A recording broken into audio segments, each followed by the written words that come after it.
Palavra, Vossa Excelência.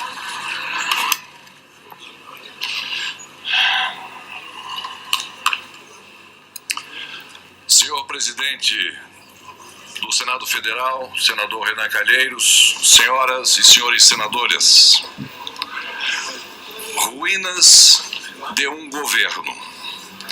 Este é o título de uma obra clássica de Rui Barbosa de 1931. Nela, o autor afirma: todas as crises que pelo Brasil estão passando e que dia a dia sentimos crescer aceleradamente, a crise política, a crise econômica, a crise financeira, não vêm a ser mais do que sintomas, exteriorizações parciais, manifestações reveladoras de um estado mais profundo de uma suprema crise, a crise moral. Em 1992, esse trecho foi utilizado por Barbosa Lima, sobrinho, como introito à denúncia que apresentou contra mim. Ruínas de um governo. É a expressão de Rui Barbosa para invocar as crises que atingiram o Brasil nos anos 30. Senhor presidente, jamais o Brasil passou como hoje por uma confluência tão clara, tão entrelaçada e aguda de crises na política, na economia, na moralidade e na institucionalidade. Chegamos ao ápice de todas as crises. Chegamos às ruínas de um governo, às ruínas de um país. Este é o motivo pelo qual aqui e agora discutimos possíveis crimes de responsabilidade da Presidente da República. Não discutimos crimes comuns, isto é pacífico. A estes a Constituição reserva o juízo do Supremo Tribunal Federal. Ao Senado da República cabem a pronúncia e o julgamento quanto aos crimes de responsabilidade. Esta é uma diferenciação importante. Aqui julga-se responsabilidade.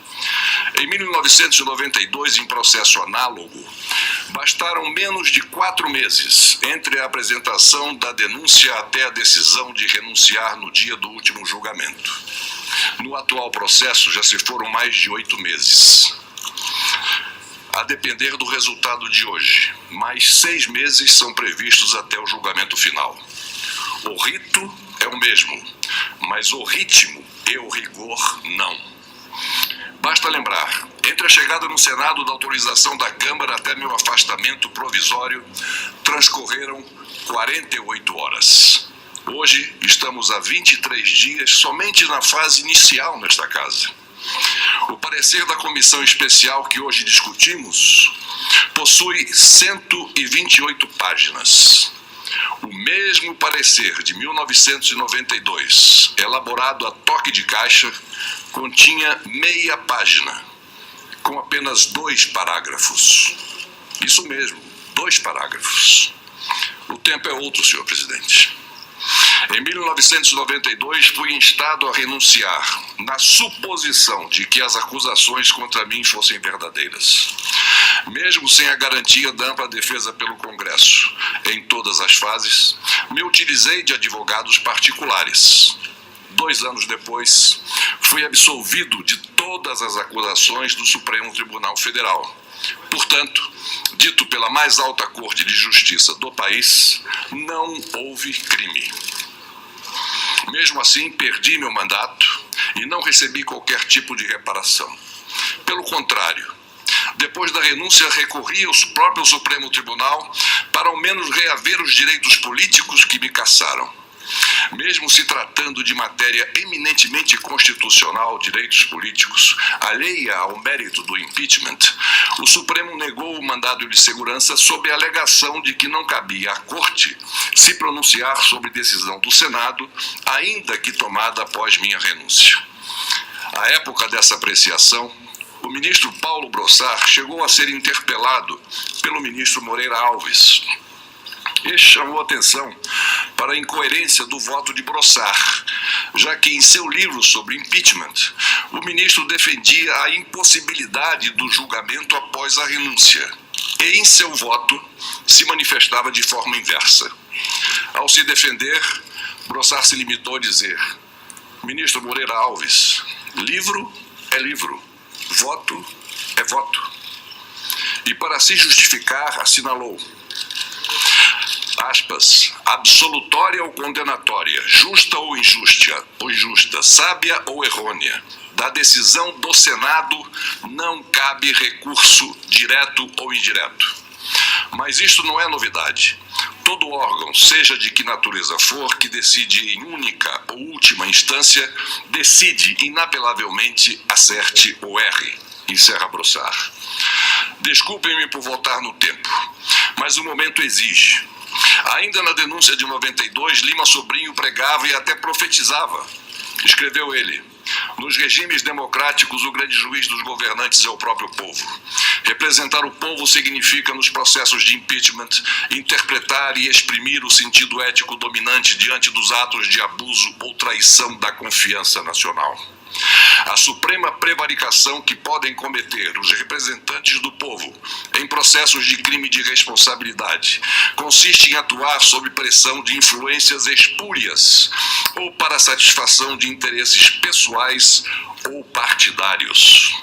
Em suma, o presidente há de ser julgado com base nos largos e sólidos princípios da moralidade política, encerra Lima Sobrinho. Pois bem, senhor presidente, todas as tragédias que se podem imaginar reduzem-se a uma mesma e única tragédia: o transcorrer do tempo. É o mesmo tempo imperioso do mundo que nos traz à razão. É nesta quadra de adversidade para uns e tragédias para outros que constatamos que o maior crime de responsabilidade está na irresponsabilidade pelo desleixo com a política, na irresponsabilidade pela deterioração econômica de um país, na irresponsabilidade pelos sucessivos e acachapantes déficits fiscais e orçamentários, na irresponsabilidade pelo aparelhamento desenfreado do Estado que o torna inchado, arrogante e ineficaz, na irresponsabilidade pela ação ou omissão perante obstruções da justiça. É crime de responsabilidade, senhor presidente, a mera irresponsabilidade com o país, seja por incompetência, negligência ou má-fé. Mas não foi por falta de aviso. Desde o início deste governo, fui ao longo dos anos a diversos interlocutores da presidente para mostrar os problemas que eu antevia e que desembocaram nesta crise sem precedentes. Falei dentro da minha convicção, dos erros na economia, na excessiva intervenção estatal, nas imprudentes renúncias fiscais. Falei da falta de diálogo com o parlamento. Nos raros momentos com a presidente, externei minhas preocupações, especialmente quanto à sua reeleição, após a sua reeleição, quando sugeri a ela uma reconciliação de seu novo governo com seus eleitores e com a classe política. Sugeri que fosse a televisão pedir desculpas por tudo que se falou na campanha eleitoral, desmentido depois por seus próprios atos nos primeiros meses do atual mandato. Alertei-a sobre a possibilidade de sofrer impeachment, mas não me escutaram. Coloquei-me à disposição, ouvidos de mercador. Desconsideraram minhas ponderações, relegaram minha experiência. A autossuficiência pairava sobre a razão. Contudo, senhor presidente, reafirmo que, em amplo contexto, o todo dessa obra em ruína da atual administração tem também um pano de fundo ainda invisível para muitos: o sistema presidencialista adotado por nossa República. Lá se vão 127 anos de crises e insurreições, de revoltas e conflagrações, de golpes e revoluções. Suplantada a aristocracia imperial, superamos a oligarquia republicana. Convivemos com o estado de sítio, com o estado de exceção. Enfrentamos ditaduras civil e militar e ainda hoje estamos em processo de redemocratização. Sob o presidencialismo, usufruímos tão somente de espasmos da democracia. Não há mais como sustentar um sistema anacrônico, contaminado e deteriorado em sua essência, em sua prática e nos exemplos traumáticos de nossa República. Basta dizer que de 1926, com Arthur Bernardes, até 2011, com Lula, nenhum presidente da República transmitiu o cargo a seu sucessor sob as mesmas regras que recebeu do antecessor, tendo eles cumprido integralmente seus respectivos mandatos. Pelo visto, aquelas exceções serão mais uma vez quebradas, recomeçando um novo ciclo de instabilidades. Não podemos mais rechear nossa história com deposições, suicídio, renúncias e impedimentos. Não existe fórmula mágica dentro do nosso presidencialismo, ainda mais com uma lei nos moldes da 1079, a ressurrecta, que dá margem a permanentes ameaças a qualquer governo. Não há como recuperar esse modelo de coalizão, de cooptação e fisiologismo que envergonham a classe política. Enfim, não há como continuar tentando formar um número salvador simplesmente somando zeros. Os partidos, mais do que votar, precisam formular políticas. Por tudo isso, o sistema está em ruínas. E ruínas, senhor presidente, demandam reconstrução. Reconstrução requer determinação que, por sua vez, exige conscientização e admissão da verdade. Há 11 anos vimos o choro de parlamentares decepcionados com as agruras e a verdade crua de um partido. Hoje, envoltos em tormentos muito piores, não vemos sequer uma lágrima. Uma lágrima de constrangimento que seja. Ao contrário, o que se vê é a defesa rouca, cega, mouca e intransigente. Entre retóricas e evidências, entre quimeras e realidades, entre golpe e a farsa do golpe, apesar de tudo e por tudo isso, a população brasileira evoluiu na participação política. Mas admitamos, senhoras e senhores senadores, regredimos no agir da política. Reafirmo, uma nova política precisa se estabelecer, seja qual for o resultado de hoje. Precisamos virar esta página, repensar e instituir a política pela qual a sociedade clama. O atual processo de impeachment nada mais é do que a tentativa de, a partir do passado, aplainar o presente para decantar o futuro.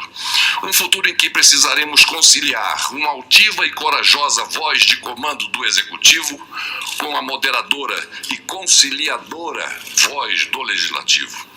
Para concluir, reproduzo o trecho do livro Collor Presidente, do historiador Marco Antônio Villa, que está prestes a lançá-lo. Novamente peço a compreensão por retornar ao 92. Mas a lucidez do texto reflete o que aqui vivemos. Diz o autor, e aqui abro aspas.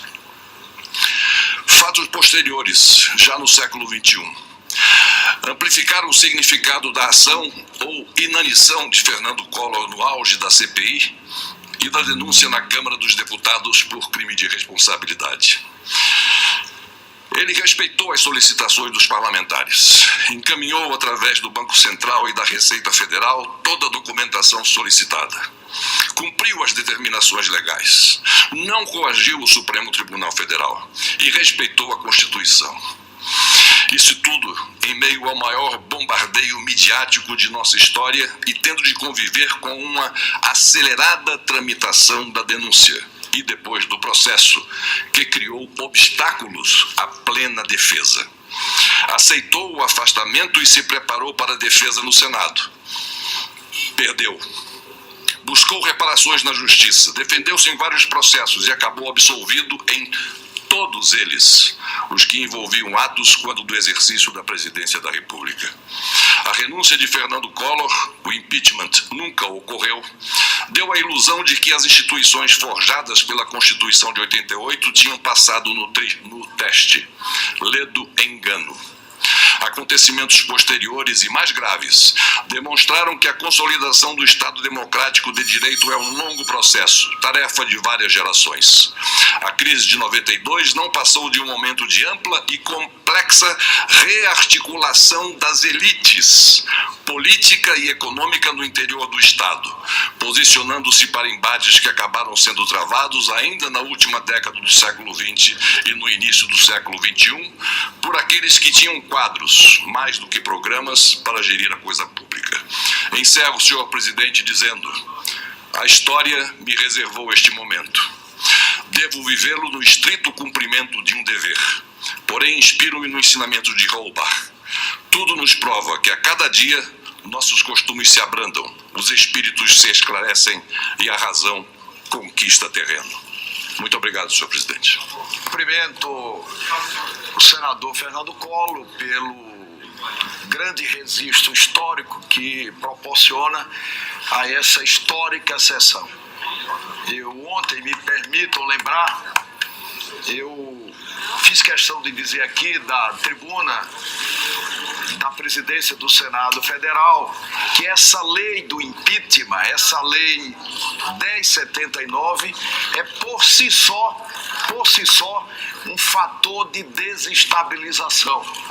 Eu acho que esse é o ensinamento que a crise tenta mais uma vez fazer.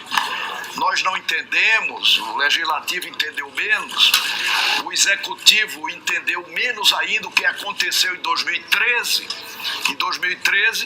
e hoje generalizar esse discurso, generalizar a responsabilidade é um erro histórico, de todos nós. O que houve com a repetição de erros é que o governo perdeu a centralidade da nação, perdeu a defesa do interesse nacional. Nós deixamos de fazer aqui, ao longo dos anos, o aperfeiçoamento institucional, inclusive mudando essa lei, fazendo a reforma política e demonstrando, sobretudo, o quanto é difícil esse processo de construção democrática. Eu, mais uma vez, quero cumprimentar o senador Fernando Collor pelo histórico depoimento e quero cumprimentar todos os senadores pelo altíssimo nível com que essa sessão está sendo levada. Eu tenho a satisfação de conceder a palavra ao senador Antônio Carlos Valadares,